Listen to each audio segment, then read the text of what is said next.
Here in Australia, you've probably picked up that a pretty heated debate is developing over the federal government's proposed internet restrictions. Meanwhile, a small country in Northern Europe is heading in exactly the opposite direction. Of all places, Iceland is about to become a world leader when it comes to freedom of information. And as a result, it's attracted a mysterious Australian to its shores. Julian Assange is the founder of an investigative website, WikiLeaks. Well, you might ask, Wiki what? Well, literally millions of people around the globe logged on when WikiLeaks posted the recent video showing Iraqis being gunned down by a US military helicopter. Till now, Assange, the scourge of governments and bureaucrats who want to keep their dealings secret, has himself been adept at keeping out of the public eye. That is, until Mark Davis tracked him down.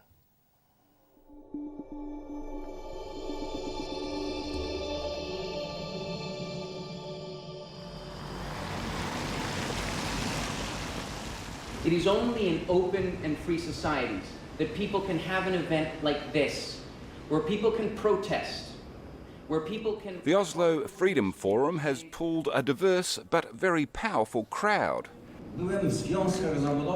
Former Polish President Lech Walesa, Malaysian opposition leader Anwar Ibrahim, founder of PayPal and human rights supporter Peter Thiel, and a mercurial Australian who seems to be just now emerging from the shadows, Julian Assange. He risks his life to promote transparency. Please welcome Julian Assange. For the past 3 years, Assange has been one of the key, mostly anonymous figures behind a controversial website, WikiLeaks.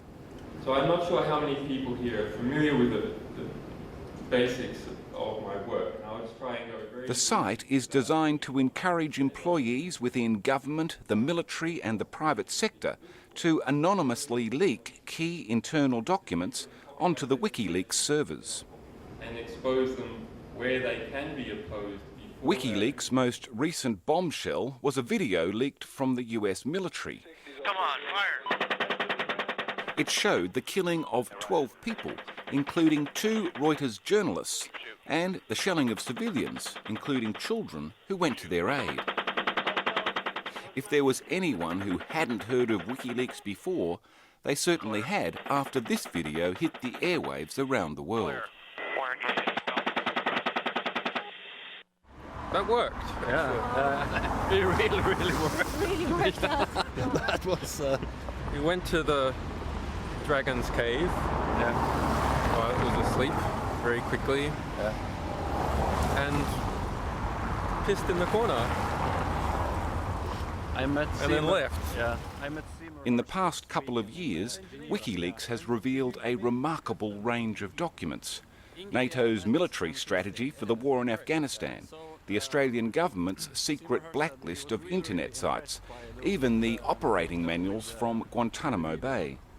But he was afraid that the American authorities are going to chase you down and go after you. Oh, well, they've been trying to do it for a while. Watch it, he said. But the more prominent the stories have become, attention has shifted to who WikiLeaks is, and in particular, its most prominent organiser. You are the only one which is sounding like a pure angel. Me? Yes. A pure angel? Yeah, it's just the hair. Come on. No. To date, Assange has been totally media shy or just impossible to contact. Can you get your autograph, please? Come on. Yes. A moving target, difficult for either governments or journalists to pin down. Who to? Arnie. A-R-N. Until now, he has refused to do any interviews about his life or work and been labelled difficult or more often paranoid by a number of publications. The Sunday Times referred to him as elusive as a modern-day pimpernel and an international man of mystery, according to the Sydney Morning Herald. But to date, WikiLeaks has been certainly viewed as a shadowy type of organisation, very hard. Just because we don't have time to answer journalists' questions doesn't that mean makes we're it very shadowy. Doesn't mean we're shadowy. This is just like some Hollywood movie, shadowy. Well, but you are shadowy. You have no office, you have no location, you have no spokespeople, you've had nothing. We're sensible. I mean, we understand some of the forces against us, some of the legal forces and some of the intelligence forces. So we take sensible precautions. Well, I guess one of the advantages of being so fluid is that there's no office to raid, there's no Yes. computer to seize. That's right. It's hard to pin WikiLeaks down. Yeah, that's right. And there's not merely me being fluid, but rather everyone being a bit fluid. Who is everyone? To call Assange fluid is an understatement.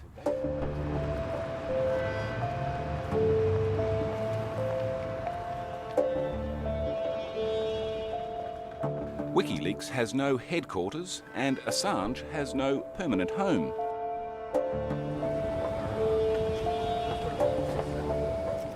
He mostly roams around the world on his own schedule with whatever he can cram into his backpack, and for a few days he lets me tag along.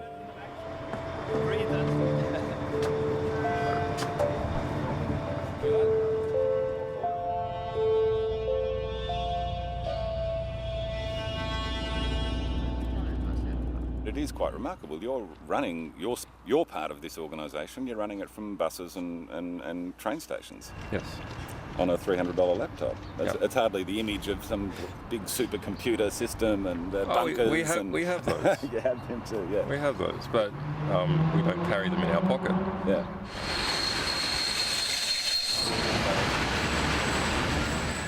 Assange names Kenya and Iceland as places he would go if he was sick or in trouble, but he's rarely in either place. But you're constantly on the move. Is that a security issue for you, or is it a personal choice? I don't know. So, no, it's not running from anything. It's just that there are opportunities, and I like travel. Maybe not quite so much as I've been doing in the past few weeks, but I like travelling every 6 weeks. After 6 weeks, I start to get itchy feet. So Assange agrees to talk for the first time about his background in Australia, his previous hacking activities there and the charges he faced, and his current role in WikiLeaks. well, let's start with who you are. What is your background? What is your childhood and your youth? So I don't know. How do I sum up? Is it true? 30 schools. 37. 37 schools. One of them was correspondence school. I was in a theatre family, and we were touring around. Some people get horrified by this. Oh, you poor thing, you went to all these schools. But actually, during this period, I really liked this. There was a second period from the age of about 10. My mother had become involved with a former person who seems to be the son of Anne Hamilton Byrne, from the Anne Hamilton Byrne cult in Australia. And we kept getting tracked down, possibly because of leaks within the social security system, and having to leave very quickly to a new city and move under assumed names.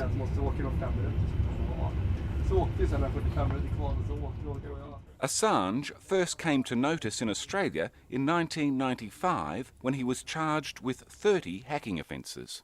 Julian Assange and James Carter allegedly accessed computer systems around the world through weak links in the internet system. Jeff Chettle said Assange had developed a program to collect passwords, meaning the whole computer opened up to him and he could walk around like God Almighty.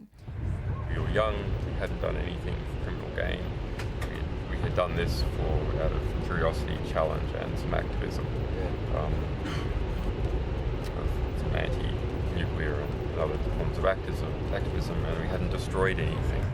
The court was told the men even tampered with the police investigation into hacking at the ANU.